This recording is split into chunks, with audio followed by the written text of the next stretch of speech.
Hello everyone, today we're going to explore an interesting scenario that might happen in real life. We have an application running on a Kubernetes cluster inside EKS. This cluster has 3 nodes. Let's assume that for maintenance reasons, or for any reason, 2 of these nodes are cordoned. They can't be scheduled anymore. Our application is running, but we know that these 2 nodes are unavailable if we need to reschedule something. And we've got 1 node left. This is our demo application, and all it does is generate random data when we request it. What happens to this application, and therefore to our users, should the last node be cordoned as well? Maybe there's a breach or another reason to do it. We assume that, thanks to Kubernetes, things will continue running until we need to reschedule something. When do we need to reschedule something? It could happen because of resources and Kubernetes decides to reschedule on its own. Or maybe we're releasing a new version and by the time it arrives, it tries to reschedule, but it doesn't have any nodes left. We probably know what's going to happen, but it's interesting to gather evidence, and that's why you're doing resilience engineering and chaos engineering in general. You want to gather evidence of exactly what happens and when you're going to see the fault appear. And it's a great onboarding exercise as well. We're going to run the experiment that we've prepared. This experiment performs a few actions. First, it starts injecting some mild load into our application for a little while, long enough for us to gather some information.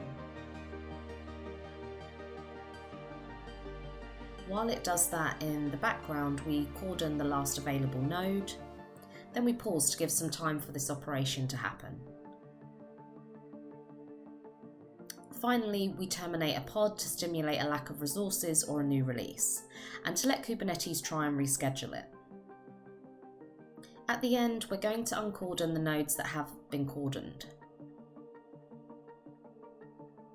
To verify the impact, we will run a probe, and the probe will go through the load that we've injected and see if we get any errors. If we're resilient, we expect no errors. In this experiment, we know that we're going to see errors, but it's still interesting to set a probe that expects no errors because that is how our system should behave.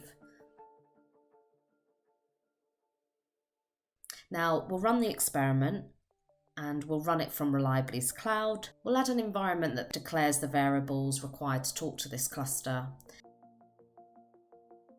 And we're going to start running it now. Reliably is now scheduling this experiment into Reliably's cloud. The experiment is now scheduled.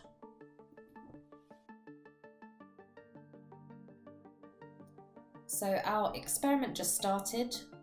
We can go and have a look at the execution page. And in the terminal, we'll notice the pod has been terminated. It's in pending mode. And we see here that there are no nodes available. And this is exactly what you'd expect to see from Kubernetes. Now we'll wait for the experiment to finish. Currently it's still running, still injecting some traffic. And it's just finished. Our node is uncordoned, and in the execution view, we can see it deviated. So let's have a look at what happened in the timeline.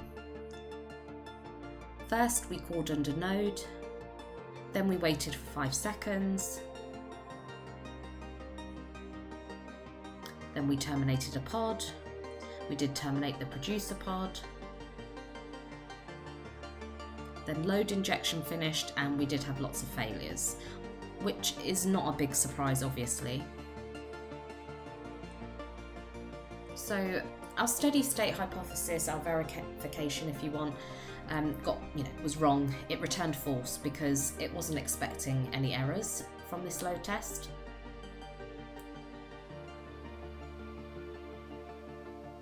And finally, we uncordoned the node during rollbacks.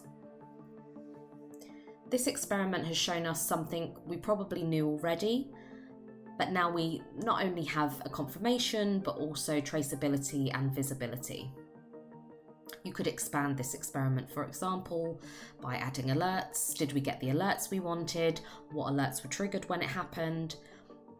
Expanding on existing experiments is a great way to build new and more complex experiments. And this was an example of how easy it is to build your daily resilience engineering activities with Reliably. It's a fantastic way to explore your system and learn from what's happening when bad things occur. And it's also an awesome onboarding tool that helps new teammates understand better how the system behaves. So thanks so much for watching.